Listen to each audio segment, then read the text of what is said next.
Marga Utama Nusantara memberlakukan elektronik tol di seluruh gerbang pembayaran di Tol Reformasi Makassar sejak 10 November lalu.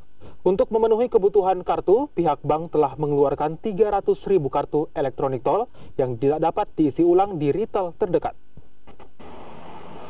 Sejak 10 November lalu, Marga Utama Nusantara selaku pengelola Tol Reformasi Makassar telah memberlakukan pembayaran elektronik tol di seluruh gerbang tol di Makassar. Sebanyak 3 gerbang tol dengan 34 gardu kini tidak lagi melayani pembayaran dengan uang tunai.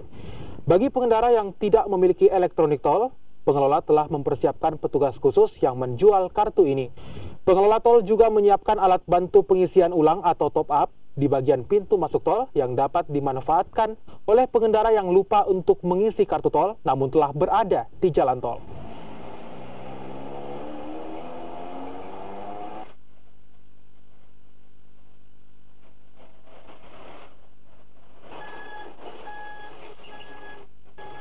Kita sudah mensosialisasikan ini kembali kurang lebih 2 bulan, hanya ternyata masih ada beberapa pemakai jalan yang masih ingin bertransaksi dengan uang tunai. Nah, proses ini membutuhkan diskusi, membutuhkan edukasi di lapangan, sehingga menimbulkan antrian.